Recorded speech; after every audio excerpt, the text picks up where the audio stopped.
Buenas noches, América. Terminó la cumbre de la OTAN, la Alianza del Atlántico Norte, que ha reunido a sus socios durante 2 días en Londres. La reunión, que ha servido también de escenario para diversas reuniones bilaterales de los líderes participantes, ha intentado pasar página a las críticas por su inacción y falta de unidad que le escuchamos a Emmanuel Macron, el presidente francés, y por las peticiones de Trump a sus socios para que paguen las aportaciones comprometidas. Un breve comunicado conjunto ha puesto fin hoy a la reunión que festejaba el 70 aniversario. En una comparecencia al final del encuentro, su secretario general esbozó los desafíos militares a los que se enfrenta hoy el bloque, reconociendo por primera vez el reto que representa el desarrollo militar y tecnológico de China. Pero si bien el reto es apremiante, los esfuerzos por ofrecer unidad de sus socios no han sido suficientes para que haya quedado de manifiesto las diferencias entre los mandatarios, con acusaciones cruzadas, amenazas de veto y dudas sobre el papel del futuro de la alianza. Sí hubo acuerdo en afirmar la protección a los países bálticos amenazados por el expansionismo ruso y en identificar a China como un país al que no hay que quitarle el ojo de encima. Hoy la alianza, que nació para enfrentar a la extinta Unión Soviética, tiene enfrente a Rusia y China, y las herramientas del conflicto no son estrictamente bélicas, sino cibernéticas y económicas. La OTAN debe modernizarse y por muy profundas que sean las diferencias entre los países que la conforman, lo que comparten y une es mayor que lo que los separa. Insistir en esas diferencias no solo hace más débil a la alianza, sino que le sigue dando espacio a Rusia y China para que aumenten sus aspiraciones de desestabilización e influencia. Son las 7 en Ciudad de México, las 8 en la costa este de Estados Unidos, Bogotá y Quito, y las 10 en Montevideo, Buenos Aires y Santiago. Y esto es Cuestión de Poder. Bienvenidos. Victory is winning for our country. Hoy comienza un cambio de régimen político. Desde nuestros estudios en Washington, la opinión, el análisis y las voces que nos ayudan a comprender nuestro mundo. Es cuestión de querer, es cuestión de poder. Comenzamos y lo hacemos con algunas noticias de la actualidad a las que les queremos poner notas al pie o la voz de los expertos, noticias que nos llaman la atención. En la carrera a la nominación demócrata aquí en Estados Unidos, las fichas se mueven. Ha salido Kamala Harris, la senadora de California, que no tiene plata. Ese ha sido el argumento. Y quien está entrando con fuerza cada vez más y ya aparece creciendo en las encuestas es el exalcalde de Nueva York, Michael Bloomberg. Ha habido evolución y, como siempre, nos gusta las encuestas mirarlas con perspectiva. Esta es la última que nos muestra cómo suben y bajan los candidatos que aspiran a esa nominación demócrata. Sigue liderando Joe Biden, que si bien disminuye un 1%, se mantiene estable desde el pasado 11 de noviembre hasta la última encuesta de esta misma semana, de hace horas. Bernie Sanders y Elizabeth Warren le van a la zaga detrás con un porcentaje similar, pero con una diferencia. Warren cae casi un 5% y Sanders se mantiene. Pete Buttigieg sigue creciendo lento pero seguro, aunque se mantiene a una distancia considerable de quien va por delante, Joe Biden. Y a partir de ahí vemos ya a Michael Bloomberg, que, como decimos, si bien su porcentaje es muy pequeño, también hay que tener en cuenta que hace mucho menos tiempo que está en la carrera y que por lo tanto su porcentaje es racionalmente o naturalmente más pequeño, pero creciendo. En una diferencia de días ha crecido más de un 1%. Kamala Harris, que mostraba ese descenso y que esta última encuesta sigue mostrándolo casi una caída de un 1%. Y a partir de ahí, el resto. Los candidatos demócratas que siguen buscando ese espacio, ese liderazgo para convencer y enfrentarse directamente a quien con toda probabilidad va a ser el candidato republicano, el presidente Donald Trump. Continuamos con otra noticia, otros datos de esta actualidad. Estamos a pocas semanas de las fechas navideñas, del día de Navidad, y hay un elemento que, sea usted cristiano, católico, sea judío, sea musulmán, forma parte de esa decoración navideña. Seguro hay una explicación que nosotros ahora desconocemos, pero el árbol de Navidad está en todas esas celebraciones, casi como Santa Claus, aunque yo creo que un poquito menos porque Santa Claus es más anglosajón. Pero vamos al tema. La Asociación Nacional de Árboles de Navidad de Estados Unidos ha difundido los datos del número de árboles que se venden para estas fechas, simplemente para decoración. ¿Saben cuántos? Se espera que este 2019 se vendan más que el año pasado. que se vendieron casi 33 millones de árboles de Navidad, esos son los datos, y que supuso ya un incremento de 5 millones de árboles más que el año anterior. El coste promedio ha incrementado en aproximadamente $2, podría ser la inflación. Y los pinos artificiales o los árboles artificiales que también continúan creciendo a un ritmo considerable, teniendo en cuenta que son más caros.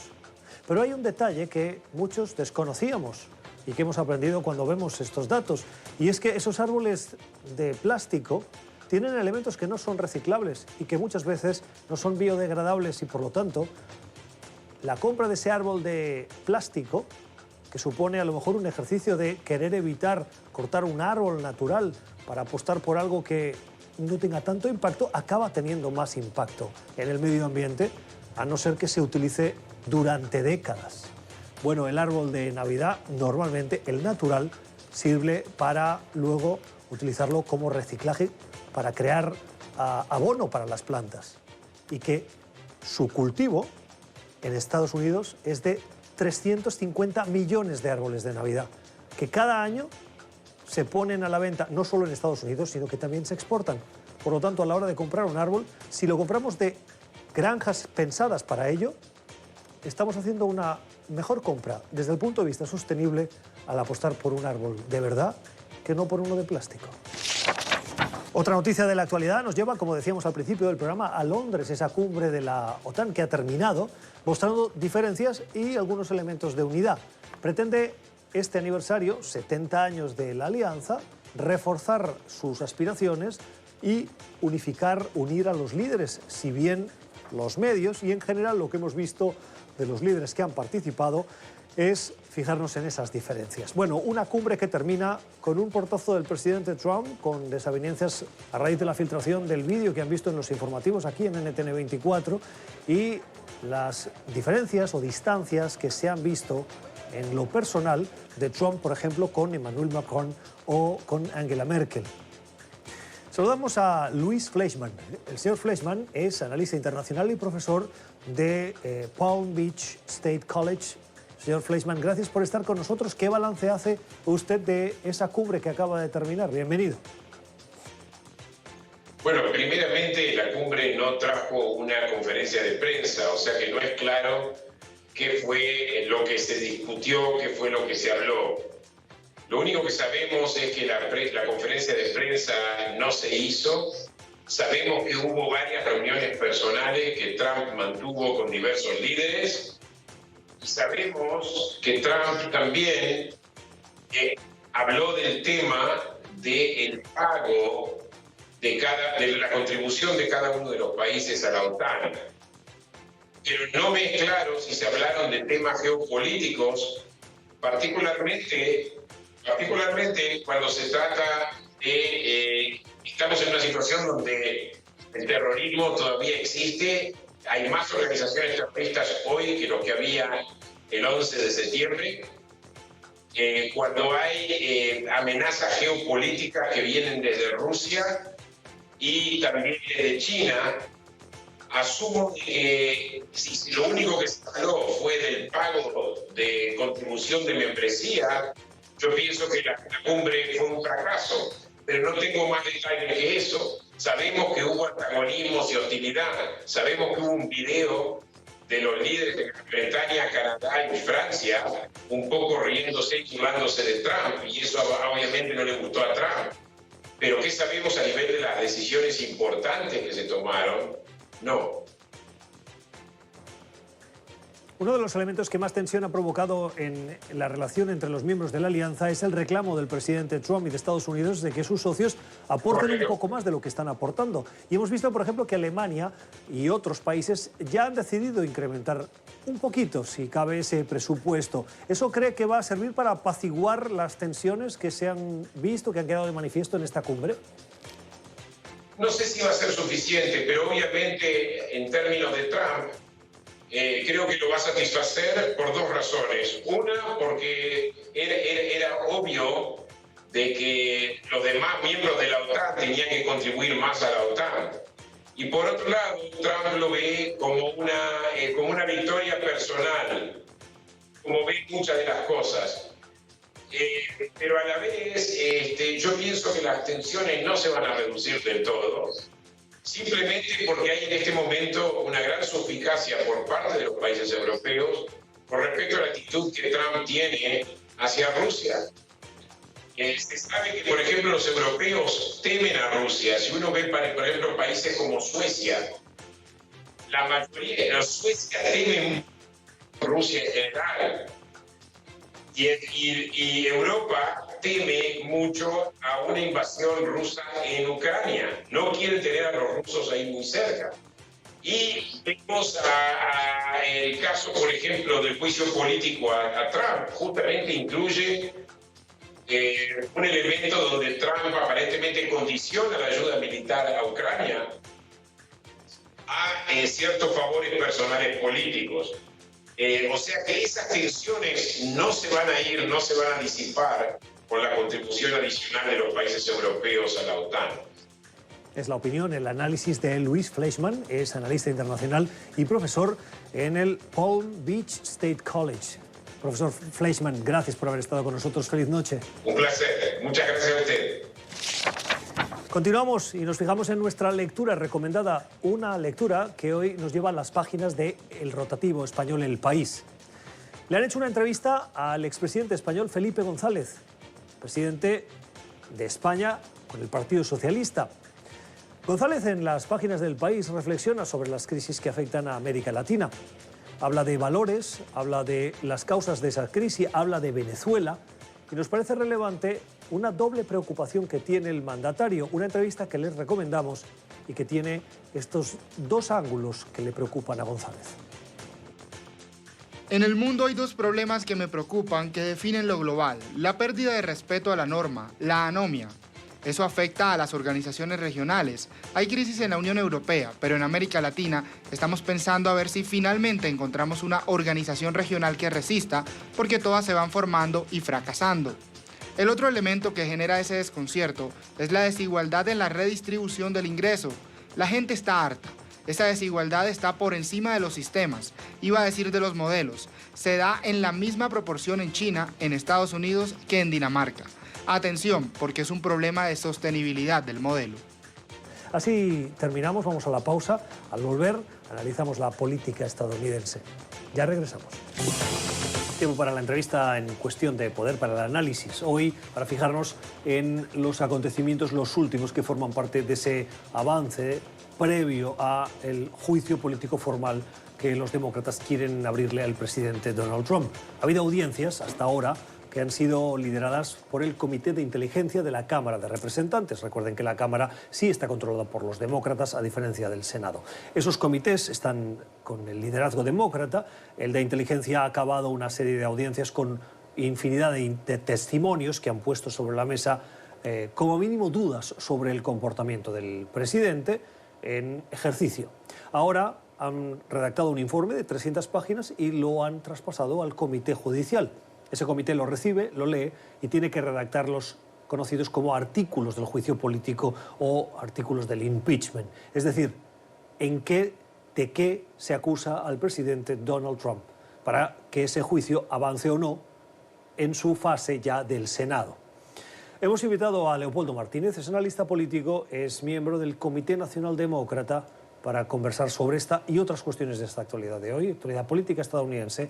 Leopoldo, buenas noches. Buenas noches, Gustavo. Buenas noches a la audiencia de Cuestión de Poder. Gracias por estar con nosotros. El Partido Republicano insiste en que, si bien el comportamiento del presidente puede haber sido inapropiado, no está justificado que se abra un juicio político porque la naturaleza de los cargos no responde a lo que tiene que ser un juicio político, haber cometido traición, crímenes, etcétera. ¿Estás de acuerdo? Bueno, la Constitución habla de faltas graves o leves en el ejercicio de la presidencia y no necesariamente habla de tipos penales que se caracterizan en la jurisdicción ordinaria como delitos o como crímenes en primer orden. Una falta grave en el ejercicio de la presidencia puede ser el abuso de poder.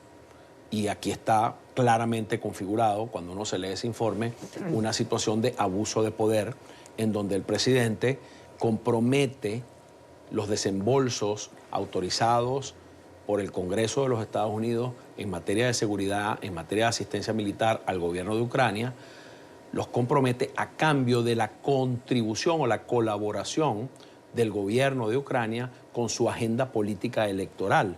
Luego eso no ocurre, que es otra cosa que han venido diciendo los republicanos, pero la sola intención, el solo hecho de que eso ocurrió en el ejercicio de la presidencia, denota una conducta desapegada de la Constitución Nacional y que busca incluso la interferencia de un poder externo, de una nación extranjera, en el proceso político electoral de los Estados Unidos. Ese como elemento central de todo esto, ¿no? Entiendo el argumento, pero si uno se ciñe a las conversaciones de Trump con el presidente Zelensky de Ucrania, lo que le pide es, por un lado, un favor y por el otro, que se investigue una posible corrupción.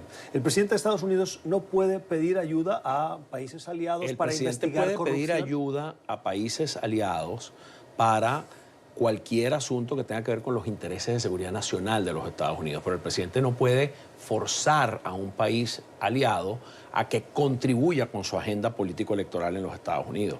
En este caso estaba básicamente hablando de indagar, buscar basura que pudiera comprometer la imagen de su principal oponente político, que es Joe Biden. Tú me dices a mí que el presidente de los Estados Unidos está teniendo conversaciones con el gobierno de Ucrania en donde le dice que a cambio de esta ayuda militar quiere abrir mercados para la empresa americana en esa región, en ese país, quiere buscar fórmulas de cooperación económica para que los Estados Unidos pueda lograr beneficios económicos como nación a cambio de esa ayuda militar. Bueno, estamos en un terreno de diplomacia económica y de seguridad nacional.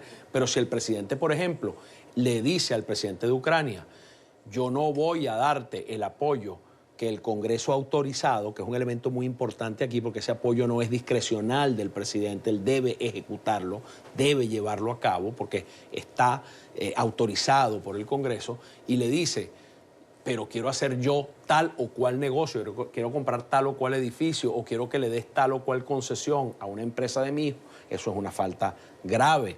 Entonces, depende de lo que el presidente de los Estados Unidos converse en esto que se llama el quid pro quo. Si el quid pro quo está ajeno o es ajeno a los intereses de seguridad nacional, a los intereses de la nación, y es un asunto de ayúdame a ganar las elecciones porque yo te estoy facilitando esta ayuda militar.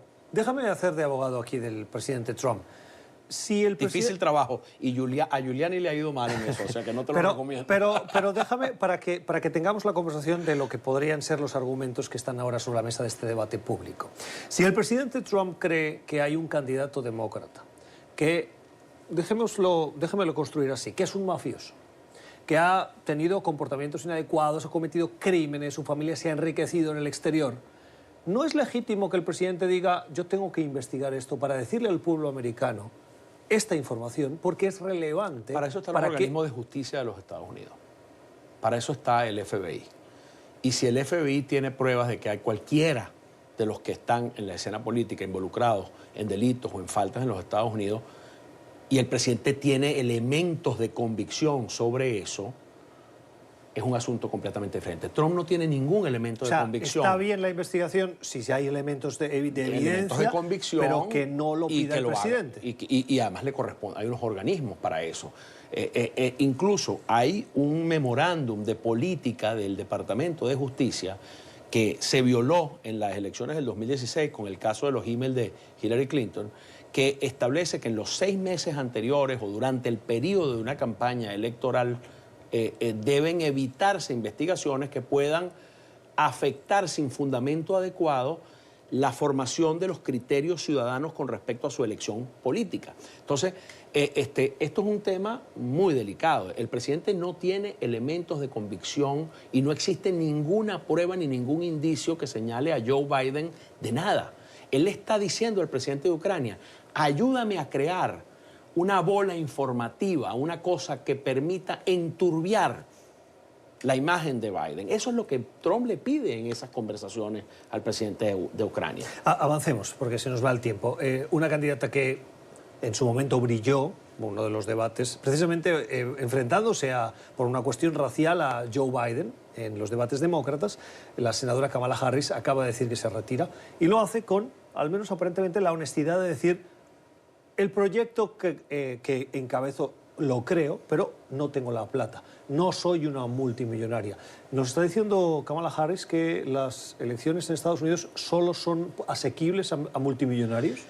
Bueno, lo que pasa es que en el escenario que nos encontramos, donde tienes un candidato como Joe Biden que está a la cabeza y luego dos candidaturas que tienen una financiación que viene del grassroots, de la base, de contribuciones pequeñas muy importantes. La de Biden también tiene una base de contribuciones pequeñas muy importante, además de grandes y pequeños o medianos contribuyentes que participan en su financiación. Tú estás compitiendo por recursos que ya la base de donantes y de gente que apoya financieramente al Partido Demócrata pareciera haber escogido una de esas tres candidaturas. Una está muy arriba, que es la de Biden, y otras que están peleando el segundo con cierta distancia con respecto a Biden. Kamala Harris, que andaba muy bien situada, tuvo una caída importante justo en el momento en que se involucra en la aspiración de las primarias Michael Bloomberg, que es un hombre billonario y que puede de su propio bolsillo inyectar cantidades muy importantes de dinero. De hecho, anunció que va a invertir más de 100 millones de dólares. Entró en las primeras 2 semanas comprando 30 millones de dólares en publicidad. Eso quizás no sea un problema para esas candidaturas que están consolidadas en el primero, en el segundo y en el tercer lugar. Pero para una candidatura como la de Kamala Harris, entrar a competir con ese influjo de dineros que trae un hombre como Michael Bloomberg o se hace cuesta arriba. Déjame preguntarte precisamente por Michael Bloomberg. Algunos lo ven como la verdadera amenaza a el reclamo de centrismo que está ahora mismo ofreciendo Joe Biden. En poco tiempo se ha posicionado bien en las encuestas. Bloomberg no está en el pelotón de cabeza, pero no está en el pelotón de cola, bueno, por decirlo de alguna manera. ¿Es la amenaza real para Joe Biden? No, mira, Joe Biden tiene un discurso político que en lo económico es moderado, es racional, es pragmático. Como Bloomberg. Y en lo social es un discurso que incluso en el tema de salud pública, que es prioritario para los demócratas, es el precursor Biden de la idea de traer la opción pública, sumar la opción pública al sistema de Obamacare. De manera que Bloomberg no está agregando nada nada de valor nuevo a la conversación. Bueno, en pero ese ahí, sentido. no, pero ahí te voy a contradecir, porque Bloomberg es una persona que viene de fuera, y cuando estamos hablando a los estadounidenses que están cansados del establishment, por decirlo en la palabra en inglés. Bloomberg fue alcalde de Nueva York 15 años. Sí, pero no pertenece al ámbito de Washington. Bloomberg ha sido un donante principalísimo. De republicanos y demócratas. Pero fundamentalmente de los demócratas. Bueno, pero de centristas, republicanos. Bloomberg y eso puede atraer a votantes republicanos moderados. Es el establishment. Esas son las dicotomías que no son reales. Bloomberg es el establishment económico. Pero Joe Biden también es establishment. Y eso no es malo. No, pero me lo pones como una contradicción. No, es que tú lo quisiste colocar como una ventaja de él. Él es tan establishment como Biden. Solo que uno ha hecho su carrera en el mundo político y el otro la ha hecho en el mundo empresarial y como donante, luego haciendo una transición a la política cuando fue alcalde de Nueva York. ¿Quién no es el establishment?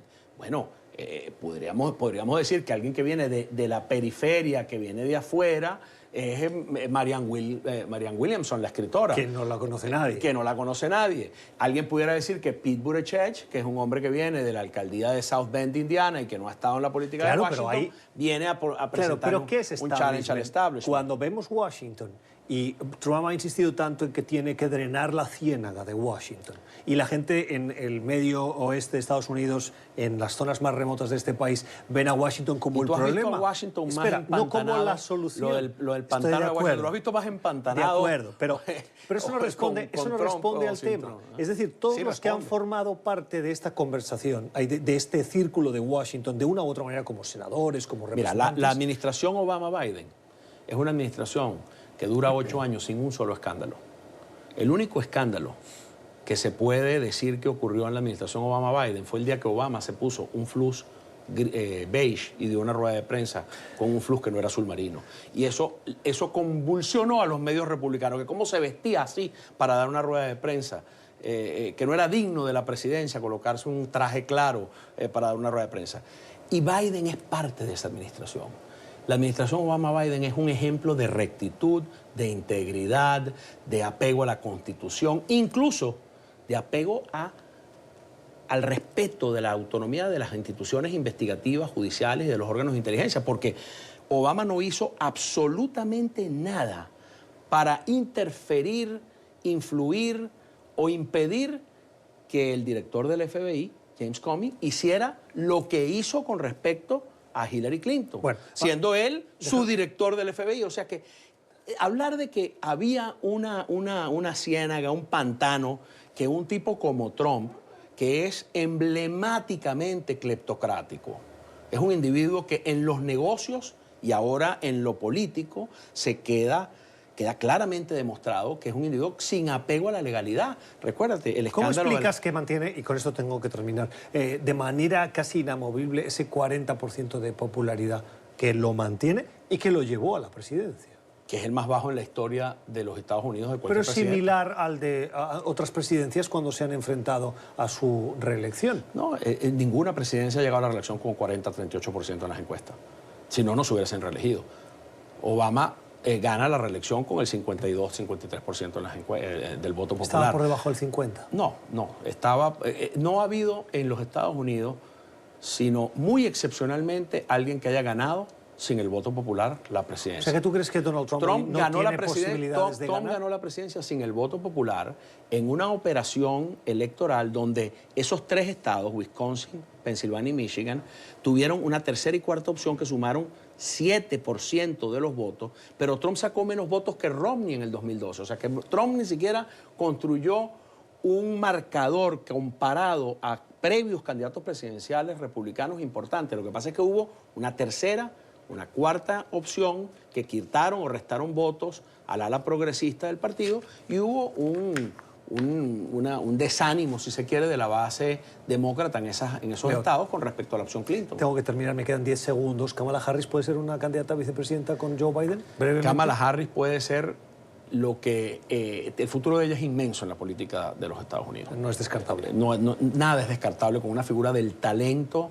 y la capacidad de Kamala Harris. La opinión de Leopoldo Martínez, es analista político, es miembro del Comité Nacional Demócrata, analizando la actualidad política estadounidense.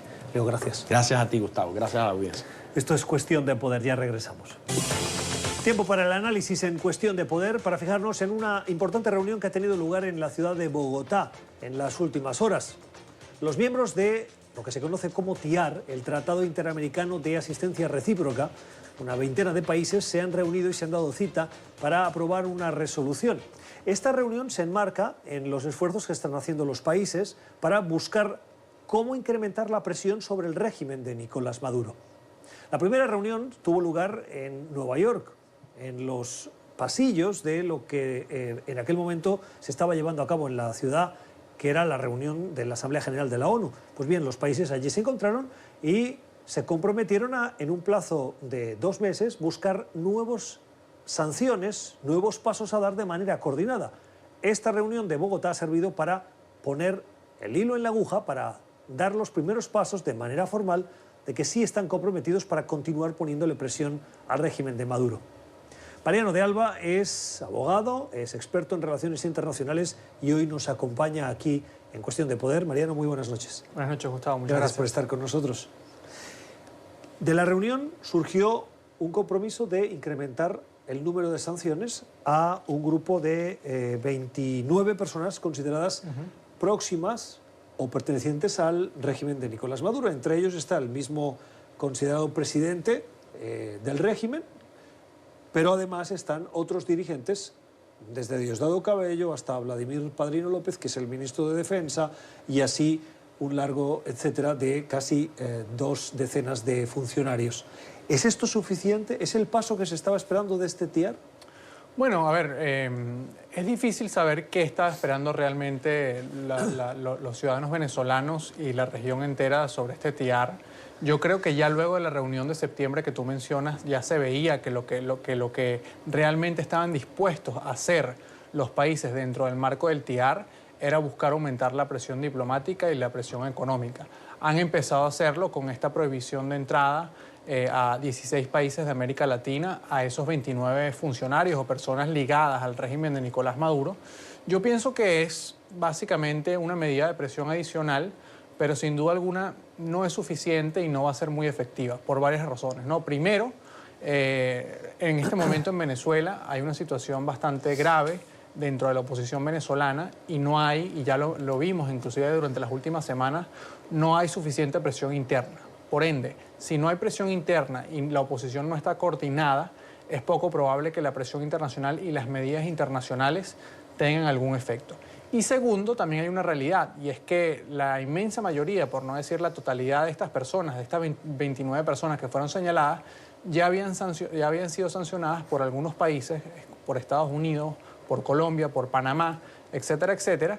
Y la realidad es que pues, era o siempre ha sido muy poco probable que estos viajen a esos países, por lo que el efecto real de esas medidas todavía está por verse. Y finalmente hay una realidad muy particular, ¿no? Que es que si uno lee la resolución, se da cuenta que esto sigue siendo básicamente un compromiso. Es decir, sigue estando en manos de cada país realmente adoptar las resoluciones y las decisiones correspondientes específicas para que esa decisión adoptada ayer tenga efecto en cada uno de esos países. Claro, lo que parece muy poco probable es que, por ejemplo, que la vicepresidenta del régimen, Delcy Rodríguez, hoy quiera viajar a alguno de los países que se han comprometido con estas sanciones y que estando dentro del país sea detenida, porque entre otras cosas le ampararía una cierta inmunidad diplomática, se presupone, y más bien crearía un problema al país que llevaría a cabo esa detención. Estoy pensando en el caso de España, cuando la justicia española decidió detener al general Pinochet en Londres y pedirlo en extradición. El dolor de cabeza del gobierno español durante los meses en los que no se ejecutaba esa extradición y Pinochet acabó volviendo a Chile fue monumental, hasta el punto que luego la legislación española cambió. Quiero decir con esto que parece un brindis al sol, decir que vamos a sancionar cuando saben que el problema no lo van a querer generar dentro de sus propios territorios. Sí, creo que, a ver, varias precisiones, ¿no? En primer lugar, formalmente, teóricamente, los únicos dos funcionarios que tienen inmunidad bajo el derecho internacional son el presidente de la República, el jefe del Ejecutivo y el ministro de Relaciones Exteriores, ¿no? Luego, más allá de esos funcionarios, entramos en un área gris de discusión. ¿Pero si es por delegación? Sí. ¿Por ejemplo? Por delegación sería distinto, ¿no? Si hay un acuerdo previo con el país donde va a visitar. Ahora, dicho eso, que quizás no es lo más importante, porque como tú bien dices, estas personas pues tienen mucho tiempo que no visitan ninguno de estos 16 países y obviamente no van a asumir el riesgo de hacerlo.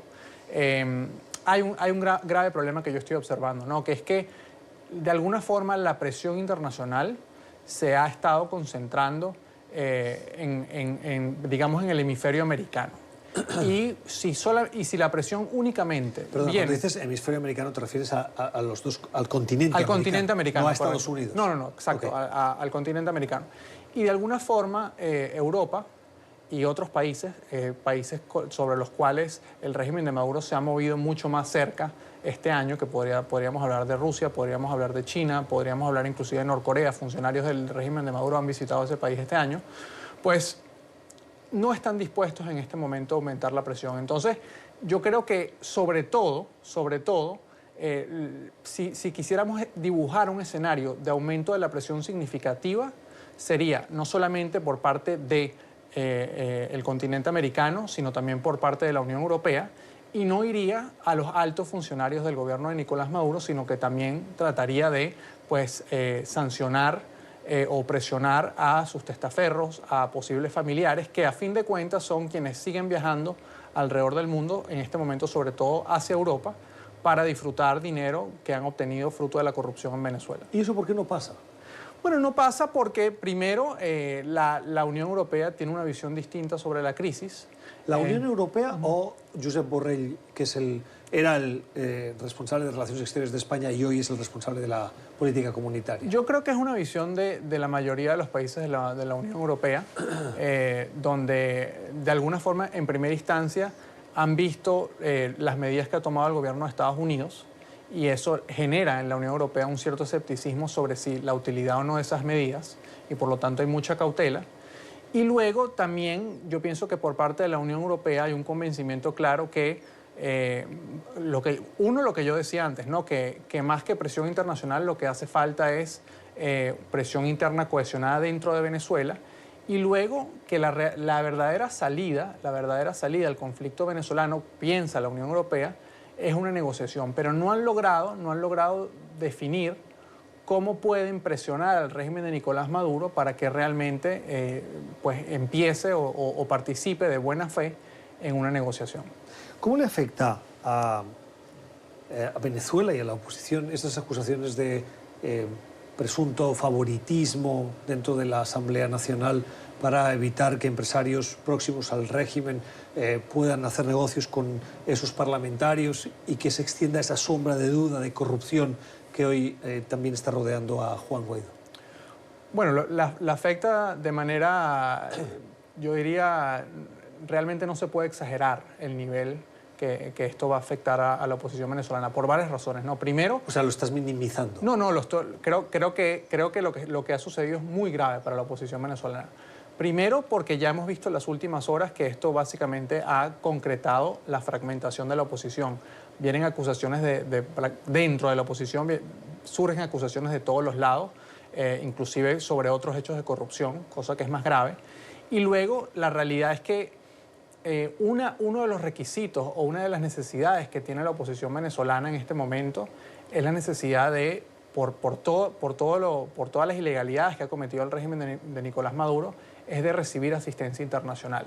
Y cuando este tipo de hechos sucede, pues internacionalmente lo que esto genera es un gran escepticismo a asistir material o financieramente a la oposición venezolana, porque hay grandes sospechas de que básicamente todo el sistema político venezolano es corrupto.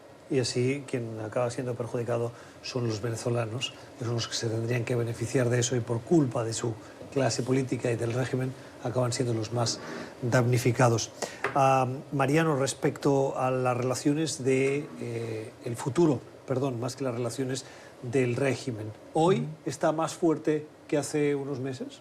Yo creo que sí. Yo creo que lo que hemos visto diría yo, desde el mes de agosto, septiembre, es que el régimen de Nicolás Maduro apostó a soportar la gran presión interna e internacional que vio durante los primeros 6 meses del año y eventualmente lo fue logrando. Fundamentalmente por varias razones, ¿no? Primero, porque la presión interna, las manifestaciones en Venezuela, la organización y la cohesión de la oposición no se pudo mantener por mucho tiempo. Y luego hubo un proceso de negociación que de alguna forma trajo también el efecto de que la gente pues dejó a la suerte de ese proceso de negociación lo que iba a pasar, y al fracasar ese proceso pues de alguna forma se verificó que la presión internacional no iba a ser suficiente, presión interna no estaba existiendo en los niveles requeridos, aunque sí hay mucha población venezolana pues sobreviviendo o resistiendo. Y de alguna forma ahora, con lo que ha pasado en los últimos días, yo pienso que un requisito esencial que tenía la oposición que buscar, que era que gente que todavía apoyaba al régimen de Nicolás Maduro volteara y diría: seguir con Maduro es insostenible, déjame cambiar mi alianza con la Asamblea Nacional, pues ahora esos tipos de funcionarios civiles o militares que todavía forman parte del régimen de Nicolás Maduro, pienso yo que no tienen ningún incentivo para asumir el riesgo de ser encarcelados o ser torturados y de alguna forma pues traicionar a Maduro y buscar una salida a la crisis venezolana. Muy pocos segundos, el 5 de enero termina el plazo que teóricamente le atribuye la Constitución venezolana a Juan Guaidó para ser presidente de la Asamblea. Si bien hay un documento firmado de compromiso, de renovación de esa presidencia, sí hay intentos por parte del chavismo de estar presente en esa Asamblea para evitar y fragmentar ese compromiso. ¿Va a haber el 6 Juan Guaidó presidente o vamos a tener sorpresas? Pues creo que al día de hoy sigue siendo lo más probable que Guaidó siga siendo el presidente de la Asamblea Nacional, pero creo que lo que ha venido sucediendo en los últimos días pudiese modificar sustancialmente ese escenario. Mariano de Alba es abogado, es experto en relaciones internacionales. Siempre es un gusto escucharle porque uno aprende de sus puntos de vista. Mariano, gracias. Muchísimas gracias, Gustavo. Esto es Cuestión de Poder. Ya regresamos. Tiempo para la cultura en Cuestión de Poder, para la recomendación que nos llega al final del programa de la mano de Alexandra Colonna Mil. Alexandra, muy buenas noches. Buenas noches, Gustavo. ¿Qué tenemos hoy? Hoy una biografía, se llama Free Melania, The Unauthorized Biography, o en español, Melania Libre, la biografía no autorizada. Acaba de ser publicada. ¿Quién la escribe? Bueno, esta biografía es de Kate Bennett, que es una corresponsal de CNN, de la Casa Blanca, pero que se dedica, digamos que, mayor parte de su trabajo a cubrir la vida de Melania Trump y de la familia del presidente estadounidense. Entonces ella publica este libro y el título hace alusión a esa frase que quizás seguramente has visto en pancartas, en protestas en Washington: liberen a Melania. Bueno, la autora cuenta que Melania misma le dijo que ella no entiende muy bien esa frase de que la liberen porque ella está muy feliz en la Casa Blanca. Pero lo cierto es que mucha gente ve a Melania como una de las primeras damas más reservadas, digamos, de la historia moderna de Estados Unidos. Y esta biografía intenta un poco acercarse al personaje. Digamos que no lo descifra del todo, pero allí se tocan temas muy interesantes como la relación entre Melania y Ivanka Trump, por ejemplo, o la relación entre el presidente y Melania. Hay esta idea de que tienen una relación muy distante y la autora se dedica a romper mitos. Por ejemplo, ella cuenta que Melania y el presidente hablan todo el tiempo por teléfono, tienen una relación muy cercana. O se dedica a romper el mito de Melania como esta mujer florero que no tiene mucha influencia. Ella cuenta que Melania tiene mucha influencia no sobre la política del presidente, pero sobre cómo él maneja la gente en la Casa Blanca, su equipo de trabajo. Así que es una mirada a un personaje de la vida política en Estados Unidos y, bueno, en el mundo, de una persona que tiene un acceso más privilegiado que muchos otros a la vida de la primera dama. O sea, que en el fondo viene a desmontar lo que los medios de comunicación han construido de una primera dama atrapada en el cargo de haber sido esposa del magnate que gana las elecciones contra pronóstico y que en el fondo ella está feliz, tiene influencia y no es una mujer florero como algunos la intentan presentar. Sí, y bueno, hablan de todo, de por qué esta idea de que ella no sonríe frente a las cámaras. Melania explica por qué. Ella dice: yo no soy una mujer falsa, entonces no tengo que estar sonriendo simplemente porque hay una cámara allí. Eso es muy Donald Trump, ¿eh? Es muy Donald Trump, es muy interesante. Así que la recomendación de hoy. La recomendación, la nueva biografía no autorizada de quien es corresponsal de CNN y que está siguiendo los pasos de la primera dama de Estados Unidos, Melania Trump. Free Melania, o Melania en libertad. Melania libre. Melania libre. Bueno, ahí está la recomendación de hoy de Alexandra Colonna Mil. Alexandra, gracias. A ti, Gustavo. Se acumulan las lecturas para estas fiestas. Vamos a las redes sociales. Y nuestra primera selección hace referencia a la conversación que manteníamos con Mariano de Alba. La reunión del TRIAD, del Tratado de Asistencia Recíproca de los países de América Latina, cuando se refiere a Venezuela. ¿De qué sirven las sanciones? Desde que están sancionados han robado más, saqueado más, asesinado más descaradamente y destruido todo lo que tocan. Viajan y vacacionan donde les da la gana. Y ahora en la reunión del TIAR los vuelven a sancionar. Ese es un chiste para ellos. Las sanciones del TIAR tienen nombre y apellido. Eso no es contigo ni conmigo. Eso es con los 29 que allí nombran. Para mí faltan algunos nombres e incluso nombres de algunos pseudos opositores que han resultado unos pillos. Pero me gusta que los sancionen. Así terminamos. Gracias por la generosidad de su tiempo. Esperamos que hayan aprendido, como lo hemos hecho nosotros, de nuestros invitados. Que tengan una feliz noche.